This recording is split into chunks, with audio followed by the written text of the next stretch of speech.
Okay, so a long time ago I promised to do a screen video on how to use paragraph styles to speed up your productivity when you are writing. Well, over the course of months, pretty much life happened and peace and tranquility departed, and I didn't have any time to do much for my blog at all, much less write or do a screencast on how to use paragraph styles.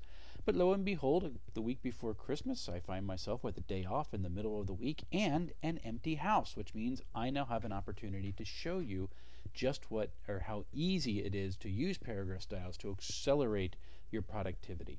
So what I'm going to do is I'm going to paste some paragraphs in here that I just wrote a little while ago. Okay, and you see I had 3 paragraphs. There's no indents at the beginning. There's no spaces between the paragraphs at all to mark them out from one another. I just pasted them in as text. And if you look over here, here's my styles in LibreOffice. You can do this in just about any word processor. And you see they all have the default style right now. So I'm going to show you a couple of things that we typically do when we're writing that you pretty much are going to be familiar with. One of the ways that we've taken to marking when a new paragraph begins is we indent the first line, usually with a manual tab. And that's great, doesn't take much.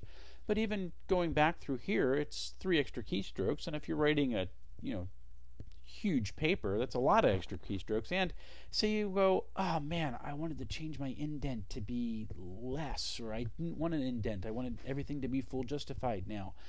You would have to go back and change every paragraph individually, and that would take a really long time.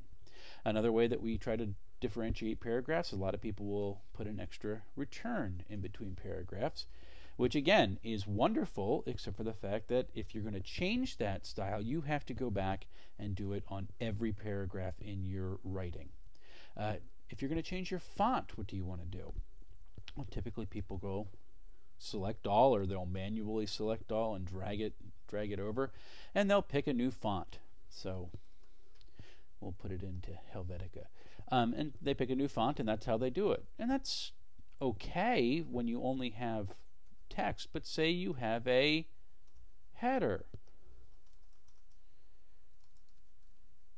Well, now when you select all and you change your font, you want your header to look different. Now you got to go back and manually change all your headers. Well, that doesn't make any sense. It takes a lot of time. What we're going to do is we're going to use styles. I already talked about using header styles, so I'm just going to make this a heading 1. There we go. And now what we're going to do is we're going to change the default style to change the appearance of the text. So the structure is, this is a header, this is a paragraph, this is a paragraph, and this is a paragraph. And what we're going to do is we're going to apply a style to this structure. So what you do, in LibreOffice at least, is you modify your structure. And here you have indents and spacing. Well, I'm going to put a little bit of space before and after the paragraphs to let them separate from one another. And we'll indent the first line a little bit. You can even change the line spacing just for your paragraphs if you want to. I usually like to do my text justified. It helps it fill out the page a little bit more, and I can change that. And we can change the font. So say we do want the font to be a little bit different. Let's make it Deja Vu Serif. I think that's kind of a cool looking font. Change the size, change the look, anything, and now we can apply it. Watch what happens. See what happened? Every one of those paragraphs changed. And look, I didn't have enough of an indent on there. So let's go back to indents and spacing. We'll make the first line. We'll give it a 0.25 inch indent.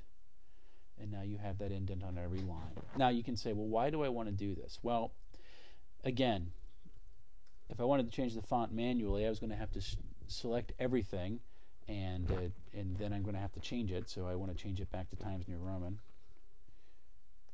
But that changes my header. I don't want my header to be changed. I want that to still be what it was. If I go back, though, even if I don't have any text selected, do you see? I go back and I modify the default style. And I want to change the font to, let's go nuts. Yeah, that's really nuts, isn't it, huh? We'll go to Georgia. It goes just a slightly different serif font, and we change it. The font changes. everywhere that style appears in your text, it changes along with it. And it just makes it so much easier, because say you're submitting this to a publisher or someone who wanted you to write an article for a magazine or even an online blog, and they demanded you to write in a monospaced font. Well, you can go through and select all this stuff, or you can just modify it. Let's go to Courier, or Courier New will be new. And there you have it. He says, oh, well, I don't want this. You don't need to have a paragraph indent before every one of your paragraphs. Well, you change that then. And you go back to 0. And there you go. Or he says, you know, I want your paragraphs to be double-spaced. Okay. There you go. Still maintains the extra space in between the paragraphs as well, although with that you want to update it a little bit. Instead of having to manually change all the text by selecting it, you can do it in one place for everything.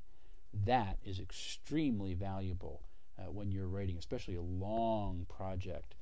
Instead of having to worry about screwing something up by reformatting it, you can just do it in one place.